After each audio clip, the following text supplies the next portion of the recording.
Сәлем барша, қалайсыздар? Мен оқырмандарым деп сөйлейінші, бұдан кейін тиктокта қаншама бір 65 мыңдай адамым бар екен. Инстаграмда 6 мың ба 7 мың адам бар. Осы бір Greenleaf'тың арқасында жүргізіп бастадық қой біздер негізінде. Greenleaf'қа кіруімнің себебі мен бір шампунь болған. Бір семейный шампунь бір подаркаға беріп, сол таусылып қалды дағыны. Өзіме қатты ұнады. Басқа шампунь қолданғым келмейді. Сульфаты жоқ, химикаты жоқ, действительно шашым күшті өсті. Мына үлкен шашым. Сонымен сол шампуньды іздеуге бардым. Барған кезде жаңа сол жерде адамдармен таныстым. Өзімнен кішкентай 2003-2004 жылғы пенсияға шығып алған. Пенсия дегеніміз не жалпы? Пенсия деген менеджер атағына шығасың, пенсияға шығасың.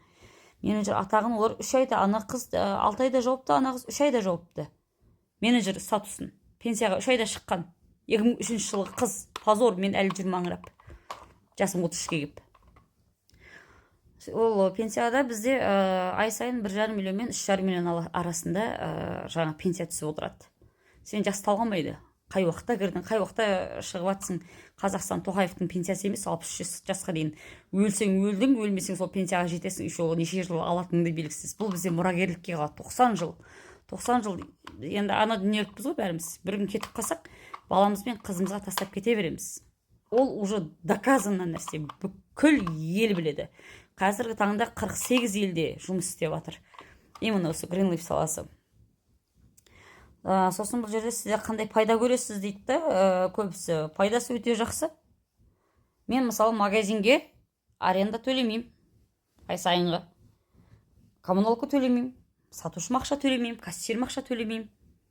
Мен жұмысқа бармаймын. Менің жатысым осы, аяғымда балам бар. Тербетіп қойып, базаннан кешке дейін онлайн сауда істеймін, онлайн сатамын. Баратын жерім менің қазір анау автовокзал мен Қазпошта болып қалды.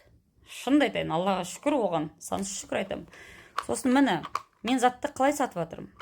Мына машина, мен мысалға мына шампунь деп есептеңіздер, мына машинаны мен сатып жатырмын. Бұның бағасы 500 теңге, бірақ мен 1000 теңге деп сатамын. Каталогта бізде 1000 теңге деп көрсетіліп тұрады. Міне, бүгін менде мынау машина, бізде новый товар келді. Мына машинаның түрі әдемі.